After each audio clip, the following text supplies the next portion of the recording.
And we are live. Oh my God, we're live. All right. Welcome to this is Attracting Money and Achieving Success workshop. Oh, just lost it. Bring it back. Okay. Oh, that's the wrong presentation.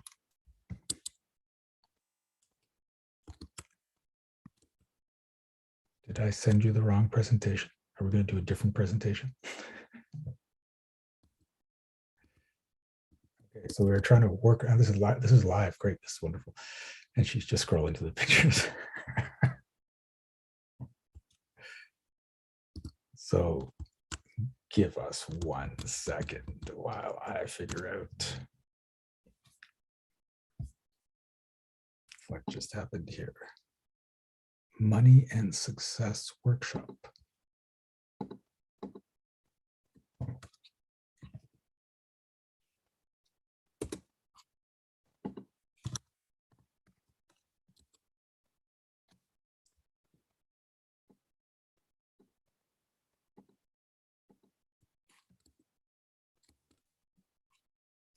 Okay.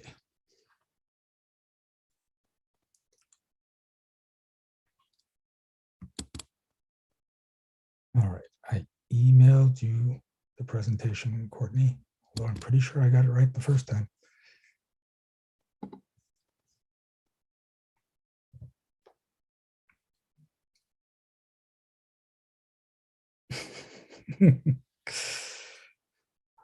Okay. We are going to be discussing money and success. Oof, and I can already feel there's some pushback on the money there. So that could be why this whole thing is delaying. You're going to see that everything just sort of shows up according to people's stories and beliefs. And let's go to the first slide. How about not show every slide? Here we go. Okay. All right, here we go. So I'm going to start with the story. And this is a story about when I was back in corporate. There's a picture of a ship. There it is. And this is about how everything can change in a moment. So I used to work at a company called Oracle. At the time I worked, they were the second largest software company in the world. So, and they were growing. And so we were enjoying all the perks of that, like getting to go on cruises and stuff. And I was on one cruise and I was talking to one of my buddies and I said, you know what, one of the things I love about this company is how we get 25% raises every year. And he looked at me and he said, Shiraz, what are you talking about? I said, you know, sometimes a little higher, sometimes a bit lower, but there's around 25% raises we get every year. And he said, no, it's not. And we get 4% raises, and that's above the industry standard. And I looked at him, what do you mean 4%? How can people even survive on a 4% raise per year? Does that even keep up with inflation? Like, that doesn't make sense. How is that above the industry standard? What are people used to getting every year? And so we started calling some other people around. I said, look, you don't have to tell us your salaries, but just tell us on average, what kind of a raise do you get every year? And so we started hearing it, 4%, 4%, 4%. And, you know, there was a couple threes, a couple fives, but in general it was 4%. And I was just like, what? And so then the next time it came around for raises, guess what I got? 4%. And this is what I'm talking about, that it can change in a moment, because I had been living in this reality of getting 25% raises every year. And I could see my paychecks. I knew it was true. I could see how much money was accumulating in my bank. I knew it was true. But as soon as these people told me, no, it's 4%, I suddenly only got 4%. And that's because I decided I was going to buy their story on how reality works. And so what happens is you get taught, let's go to the next slide. You get taught how reality works. And you can get taught in school, you can get taught by your parents, and you can get taught when you're at work, and you just get this drilled into you until you decide, okay, that's how it works. This is how hard it is to make money. This is how much money you can make. This is how you find a partner. This is how you're supposed to dress. This is how things will turn out, right? And so you get those things programmed into you, and you start living by them. And then in the next slide, you see, you're now all these people programmed with the same reality. Then they tell me, well, this is what the reality is. And I can give into that peer pressure of what reality is. And suddenly that becomes my reality. And it doesn't have to be, because I was living in the other reality for years and it was fine. But because everyone else said it, then suddenly it becomes my reality. And that's because we give in to authority figures, okay? And authority figures are people like teachers, our parents. They can be doctors, they can be the majority we see as an authority figure. And what happens is we have an authority filter, or I like to call it the bullshit filter. And we usually have this bullshit filter on until an authority figure comes in, and then we turn it off and we let whatever they say go in. And a lot of the times what they're saying is important and it's going to help you grow, but not always. And depending on who the authority is, you may never want to turn that off.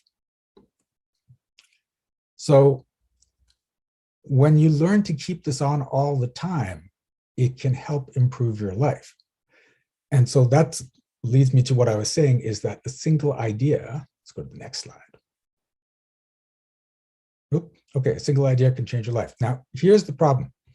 People who live in limitation share stories of limitation because they don't have anything else to share. They're not going to share stories of possibilities, of expansion, more money, more success. They live in limitation. So all those people on the ship lived in limitation. Now, they didn't realize they lived in limitation because they thought they were doing well. They're getting 4%, which was above the industry standard. But they didn't live in the possibility that 25% could be their raise every year. And I didn't live in that. I decided to jump into their story of limitation. So you have to notice who you're talking to and who you're taking this information in, who you're lowering your bullshit filter for when you're learning things. Because people who live in limitation share story, and everyone lives in limitation in certain ways, but you have to be discerning. It's like, if I'm trying to build a business, if I'm trying to create more money, should I be taking information in from people who don't have a lot of money? Or maybe I should be having conversations with people that have lots of money and take in their stories, because they probably have better stories on how to make money. But it's amazing how often when you have a problem like a money problem, you don't go to someone that's really rich and say, well, what do I do? You go to your friends and say, what do you think I should do? And your friends are making about the same as you. How much advice could they give you? How many stories of expansion and abundance can they give you if they're living in about the same state as you? So that's one thing. So the next one is people who want to control you share stories of limitation.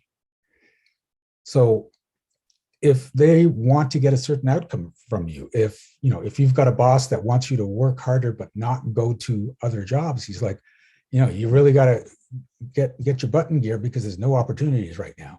You're just stuck here. He can share that story of limitation with you, and you can buy it, right? And some people are doing it consciously, and some people are doing it unconsciously, because they'll do things like, oh, you know what? I'd like to help, but I'm feeling really bad. I'm feeling sore. Can you please do this? I'm glad you're here for me. I'm glad you're always here for me. And now they've just locked you in because you're always there for them. And so that's a story of limitation you can buy from other people. And then the third way is,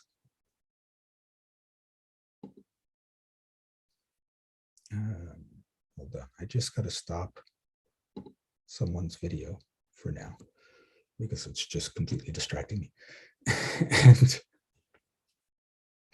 people who want to keep you safe share stories of limitation. And they think they're doing it with the best intentions. I want to make sure you're safe at school, safe in the world. And it seems normal. This is what we are taught generally. Make sure you keep your kids safe. Make sure you stay safe in the world.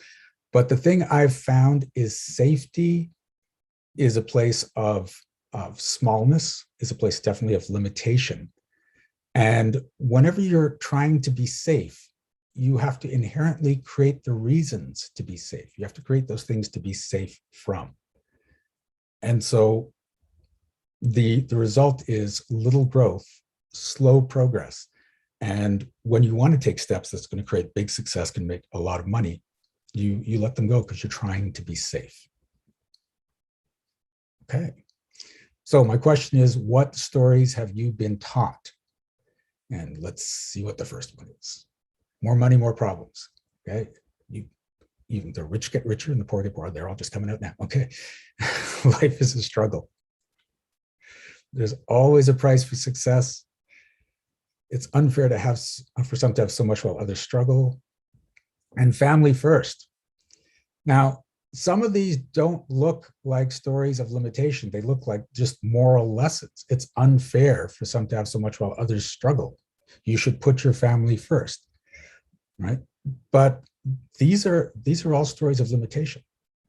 So if you have a story of more money, more problems, how hard are you going to work to make more money? Because you know what the results are, right? More problems. And there are people that are making more and more money that have less problems, but they're not living in that story. It's a story you get taught. The rich get richer and the poor get poorer is a great story if you're rich, if you consider yourself rich. You know, keep that story up. It's wonderful. If you're poor, the story sucks for you because it means you're going to keep losing money. And I found that oftentimes when people say this story, they're not saying it from the point of view of a rich person. They're saying it from the point of view of a poor person. Even if you don't really consider yourself that poor, if you're using this phrase, part of you considers yourself poor, and then you're creating less money for yourself. Life is a struggle is something I heard quite a bit, actually not in my household, but in households of my cousins and my friends. Life is just a struggle all the time. And you create the story, you start living in the story. So you create struggle. You can create struggle where struggle isn't necessary because life is a struggle. There's always a price for success. I've heard this phrase, price for success. Whoa, let me back up. Okay. Price for success, price for fame. And when you hear that there's a price for it, often people, even if they don't know exactly what that price is, they don't want to pay the price. So you stop the success before it shows up. Okay. And this one's been coming up a lot recently with my clients, with discussions I've had with people. It's unfair for some to have so much while others struggle. And this seems true on the surface. There's all these millionaires and billionaires. The billionaire class is really getting hit hard now. It's like, oh, they're unfair to people. And I'm not defending them. I'm just saying what people are saying. So, because I've found out there are some really bad billionaires out there, and there's some really wonderful billionaires out there. There are some really bad millionaires out there, some really wonderful millionaires out there. There are some really bad poor people out there, and some really wonderful poor people. It's independent of the money. Okay, that's very important to get. But it's unfair for some to have so much while others struggle. If you feel that, then you're going to stay away from having a lot, from having that big success, from having a lot of money, because it's unfair if people are struggling, right? And the more adamant you are about this statement, the more emotional impact this has. It's so unfair for those people to have so much money. The further you will keep yourself away from that money, because God help you, you should become one of those rich people that is making everything unfair. But if we go back just a couple lines to life is a struggle. Now, if you're in the story of life is a struggle, you're creating struggle. If someone else isn't in the story of life is a struggle, they could have lots of money and just be happy. So is it unfair that you've decided to have a story of struggle while they haven't? No, everyone's creating their stories. But the problem is most people are creating stories at an unconscious level. So you don't realize you're creating a story of struggle. You just think life is a struggle. It's what you've been taught. It's what you've seen. It's what happened over and over again. It must be true. There's no way I could be creating this story. That doesn't make any sense. Why would I want to? I hate the story. I hate the struggle. So once you start to realize that you're creating everything, you can start to change everything. Now, family first is an interesting one, because if you have the family first story, it sounds good on the surface. You should take care of your family first. But if your entire family is in a story of struggle and lack, and you've got to take care of them first, then every time you try to create money, you've got to give it to your family. Family comes first, right? And I'm not saying, abandon your family and just cut off your family, although in some cases, depending on your family, you may have to do that. But it comes down to what you hear when you're on a plane and the oxygen mask dropped in, right? If you've got a little kid next to you, who gets the mask first? You. Why? Because you're in no condition to take care of that kid if you don't have a mask on. So when it comes to creating money, creating success, you've got to take care of you first. And then you can take care of your family. But most people are in this situation where it's just like, well, any money that comes in, I need to give it away to my family right away, right? Or any money that comes in, I need to give it to those who are struggling, who need it more. And so you end up with very little money when it comes in, or because you don't want that feeling of, oh, I had some money, but I had to give it away. You just don't create the money in the first place. And that brings us to our next slide. You only think you have a money problem. And this can come as a shock to a lot of people. It's like, no, I have a money problem. I'm having problems with the bills. It's not just in my mind. I'm looking at the physical dollar value in my bank account, and it's a problem. But most money problems, any persistent money problems, are actually money solutions. So let me show you what I mean. One of the money problems you can have is, how do I make sure people don't get jealous of me? So the problem that you see is I don't have enough money. But that's actually the solution, because the actual problem is, how do I make sure people don't get jealous of me? If I have lots of money, what if they get jealous of me? I don't like that feeling. So you know what? The solution is I won't have a lot of money. See another one. How do I fit in with my family and friends that are struggling, or who are struggling? So sometimes it's that need to fit in, to feel accepted. And if everyone around you is struggling with money problems, if with success problems, if they're complaining about how hard things are, and it isn't hard for you, you can feel like, oh, how am I going to fit in there? What am I going to talk to them about? I can't talk to them about the great successes I'm having and all the money I'm making if they're talking about struggle. They're going to look at me and they're going to hate me. So how do I make sure that doesn't happen? Oh, if I limit my money and my success, I don't have to worry about those conversations. I can fit in. It can feel easy and comfortable, right? And again, you may not be saying this out loud or thinking it consciously, but that's running in your subconscious. Another one, how do I make sure I don't lose a lot of money? This often comes from a situation where you lost a lot of money, or someone close to you lost a lot of money and it hurt. And you may have felt shame in losing that money. How could I have done that? How could I have spent all that money so carelessly? Or how could I have invested it and gotten conned? Whatever the situation is, I don't want to lose a lot of money again. Well, the easiest way to make sure you don't lose a lot of money is to not have a lot of money. You can't lose it then. Okay, what else we got? How do I make sure people don't ask me for money? This is a big one. This has come up in sessions I've had with people over and over again. I'll feel like a jerk if they ask me for money and I don't give it to them. Or I don't want them coming up. It annoys the hell out of me, because every time I've had money in the past, my family's like, give us some. You got to take care of your family. You got to look out for Uncle Bart. Uncle Bart's, having a tough time now. Give him some money. You should invest in this, invest in the family business. It's like, no, I don't want to have to deal with that. I don't want to have anyone asking me. I don't want to have to say no to them either, because it annoys me, or I'll feel guilty for saying no. So how can I make sure that never happens? Don't have enough money so that they can't do it. It doesn't mean you end up being broke. It means a lot of times it's like, I just don't have the money. My money's all tied up. Right? It could be that I have no money. I'm completely broke. However you want to create the situation that's most comfortable for you. but doesn't give you enough money that you have to go through that situation, that's what happens. How do I avoid doing the things I don't want to do? There are three major excuses people have for not doing things so that they don't feel guilty. I can't afford it.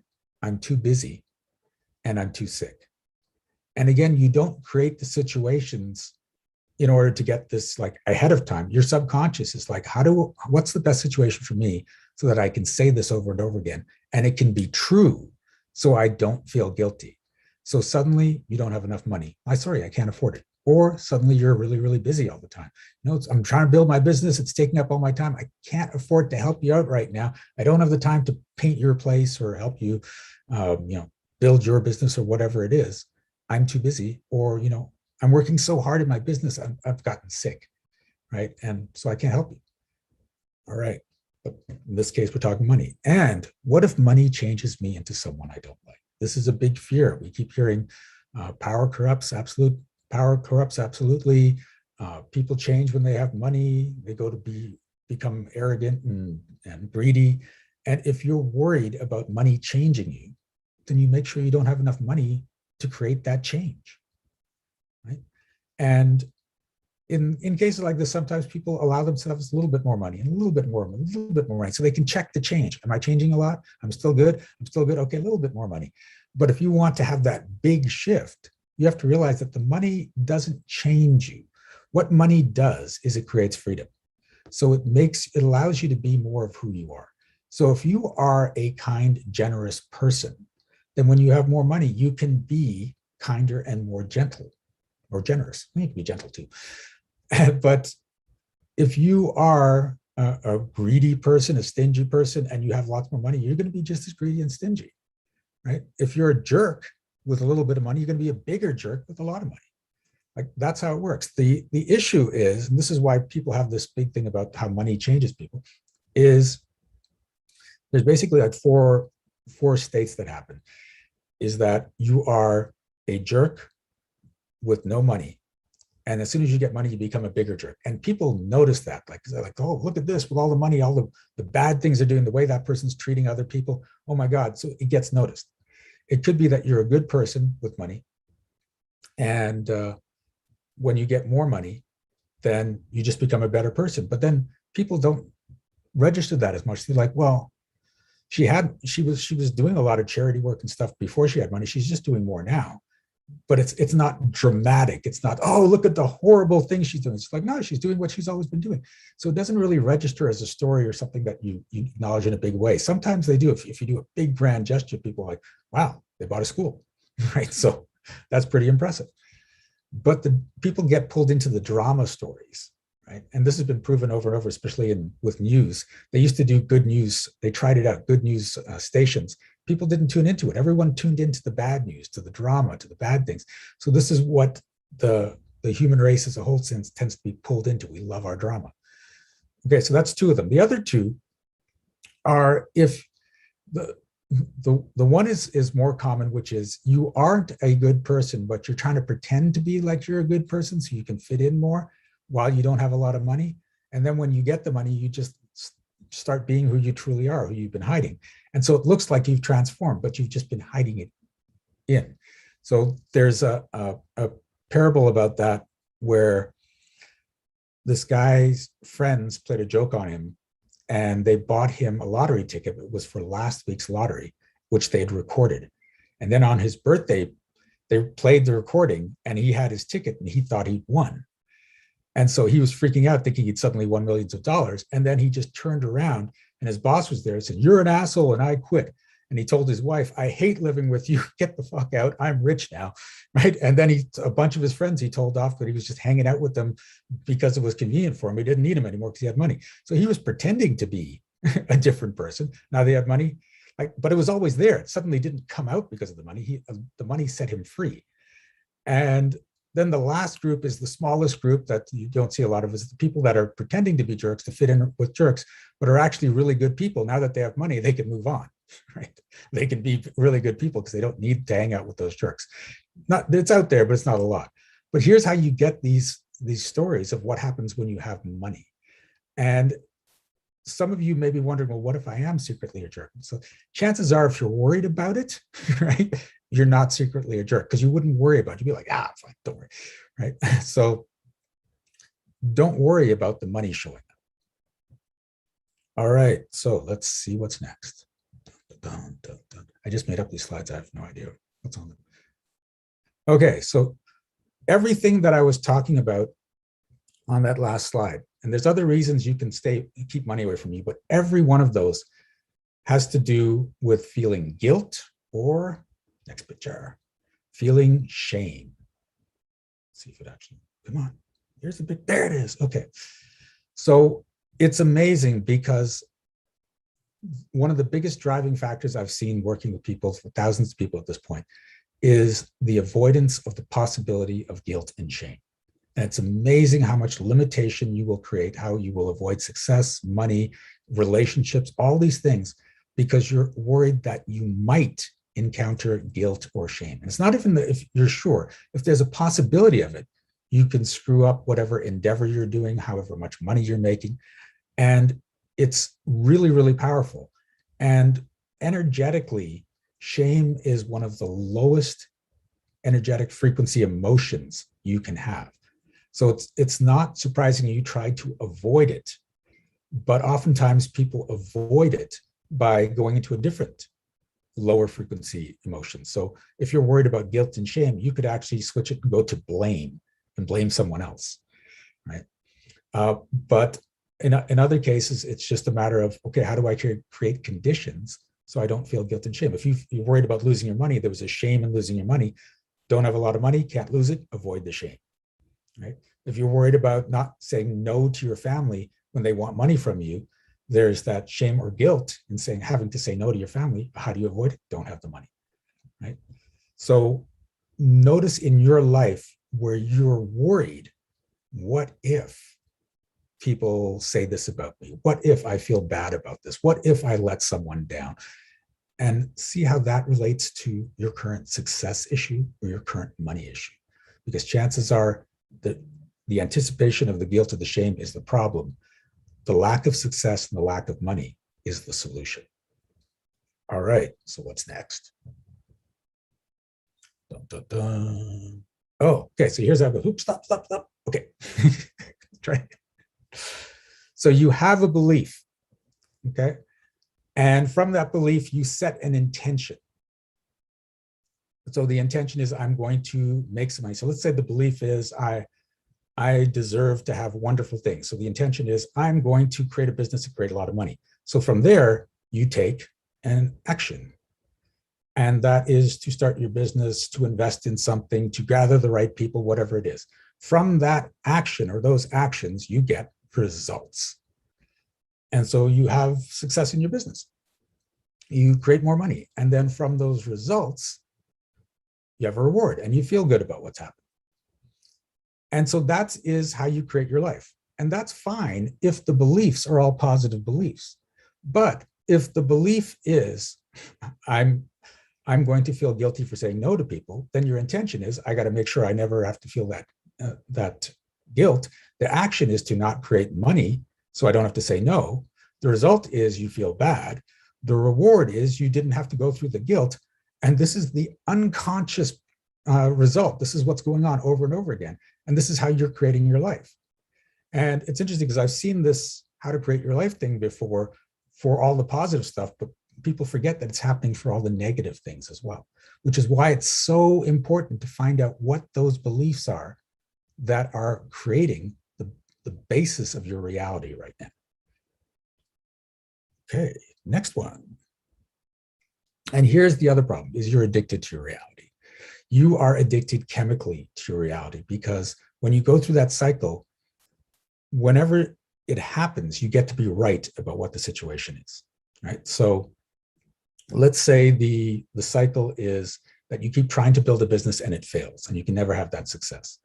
And it sucks when it fails, but at the same time, when it fails, you're like, oh my God, it happened again. And when it happened again, you get to be right. And when you get to be right, you get a hit of dopamine. So you've created a chemical addiction to the dopamine, so you can be right over and over and over again and keep getting that hit.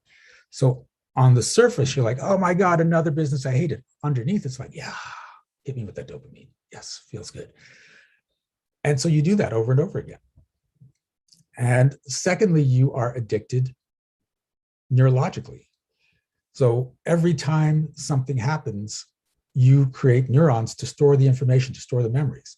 So when that cycle goes through and you say, oh my God, my business failed again, then you create another neuron and you get all these streams of consciousness for every neuron. But your brain loves to be organized. So it takes all those neurons and groups them together. And so instead of a stream of consciousness, you've got a river of consciousness, which means you think about it more, you think about all the times it's happened in the past more, you project it into the future more, and it can also affect your actions, which brings us to subconsciously. Because now you are taking subconscious actions to sabotage that business that keeps failing, to hire people that are incompetent so it doesn't work. And it doesn't feel like that. It feels like, oh, maybe this person will work. Oh my God, they screwed up again and I lost my business. But that's what's happening at a subconscious level. I got to keep doing this so that I can get my dopamine hit, which means I get more neurons, which means I just get stuck in this and build that pattern more and more. And this can have been taking place over years since you were a child. This is what you've been doing. And lastly, the law of attraction. If you believe in the law of attraction, what it says is what you think about the most you attract or you create. So if you're talking about building your business and you're in the law of attraction and there's something always goes wrong, then you have the bad employees showing up. You have bad quality products showing up that you have to work with. And so they break down and your business goes, whatever it is, you don't have to even go looking for them. They'll show up at your doorstep. They'll get emails in your inbox. You will just meet them at networking events. And even though the person you want to meet that could help you raise your business to a new level is there, you won't even see them. You'll be attracted to this other person that's like, oh my God, you're the person I came here to meet. And then, oh, business failed again. And so this is why it can be hard to get out of the situation. And let me sort of show you how this works. So the next one is, okay, time to start with the clean slate. Next one. How do I get free? I think I'm missing something, but we're going to do this. So how do you get free is, yeah, no, let's stop there. We're going to go into the thingy, the shifting. So stop the share so I can see everyone. Thank you. Oh, that's so weird. I thought I had. Oh yeah, no, it's coming up. Okay, so when we finish with this little exercise. Okay, so what's going to happen is we're going to show how it works right now. And to do that, I'm going to work on a couple people on this call. And how this procedure works is I have a conversation with you about that thing that is stuck, that problem that's actually a solution, so we can find out why it's actually a solution. So when you talk about the problem, I can tell when your conscious beliefs match your unconscious beliefs. So I know whenever you are lying. And I don't care if you're lying to me, I care if you're lying to you. So I could say, would you like your business to become really successful? And you could say yes. And I'd probably say, yep, that's coming up as a lie. You don't want your business to become successful. So we'll start digging down to find out why you don't want your business to be successful. And it could be that you have an unconscious belief that in order for my business to be successful, I've got to be working 24/7. And you don't want to be working 24/7. So you just make sure your business doesn't become successful. And the irony is you could be working like 18 hours a day, making sure your business doesn't become successful, but you're not working the 24 hours, so you still feel good about it, right? And there could be all sorts of reasons that are there. And there could be one reason or there could be multiple reasons. But what we're going to do is lock on to one, maybe two reasons as to why you're not getting the money you want or the success you want, and find out what the actual problem is. Now, when we get to the belief that's causing it, I'm going to ask, are you willing to destroy that belief? And I may ask, are you willing to step out of the story? The way I see the difference is the belief is just something that is, like the sky is blue, right? Chocolate cake tastes delicious, right? Things like that. Licorice tastes horrible. See, that's not a belief, that's a true fact, just so everyone knows that one. But so that's just is, okay? And a story is something that repeats over and over again. So every time I try to get my business going, it falls apart. Or I never have enough money in my bank account. These are stories, they repeat over and over. And so when I get to it and I say, are you willing to destroy that belief or step out of the story? If you say yes and you mean it, you have to mean it, then it gets snuffed out right in that moment. And when that happens, there is a shift in energy because everything is energy, including your beliefs. And my body reacts to energy. I tend to yawn and cough when energy shifts around me. It just happens.